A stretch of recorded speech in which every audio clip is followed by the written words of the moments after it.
চলো আজ তোমাদের সাথে আমাদের মেসের একটা ভিডিও শেয়ার করি ছোট্ট করে, আমাদের রুম ট্যুর বলতে পারো। এটাই আমাদের রুম, যদিও এটাই আমাদের বাড়ি সব কিছু।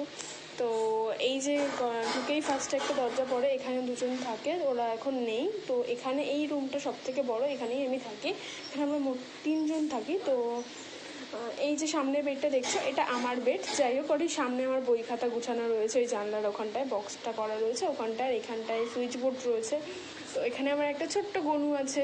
তো এই যে তারপরে এদিকে এই যে জানলাটা দেখতে পাচ্ছ, এই জানলাটা দেখো, ওখানে খুব সুন্দর করে সোনালি সব কিছু গুছিয়ে রেখেছে। আর নিচে দেখো সামনেই কোল্ড ড্রিঙ্কসের ওই ফ্যাক্টরি আছে বোধহয় এখানটায় আমাদের। তো কোনোদিন সেইভাবে খোঁজ নিইনি। এখানে দেখো দেয়ালটা কি সুন্দর করে সাজিয়ে রেখেছে, যাই হোক দেখতেও খুব ভালো লাগে। যাই হোক, তারপরে এই যে দেখছো, এই পরপর দুটো বাথরুম রয়েছে বেরিয়েই, তারপরে এখানে কিচেন রয়েছে। আমরা সবাই আলাদা আলাদা গ্যাস রয়েছে।